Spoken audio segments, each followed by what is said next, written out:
Businessman shot and succumbed to injuries on busy roadway in St. James. Hi again and welcome. This is Links 007 TV News Report, and we'll be right back with the full details to come. Welcome to Links 007 TV News Report, providing you with the best in local and international news updates. This is a place where you can get the most reliable and informative news information. Links 007 TV News Report. Welcome back and thanks for joining us. This is Links 007 TV News Report.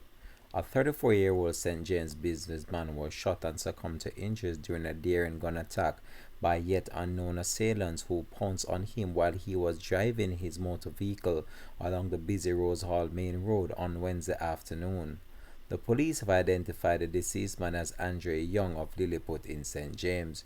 Reports from the Corporate Communications Unit, the CCU, the communication arm of the Jamaica Constabulary Force, the JCF, are that at about 2:30 p.m., Young was traveling in his motor car towards Montego Bay when he was pounced upon by armed men who opened fire, hitting him multiple times. He was rushed to hospital where he succumbed to his injuries.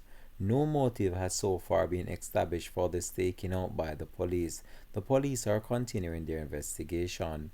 This has been Links 007 TV News Report. Thanks for watching.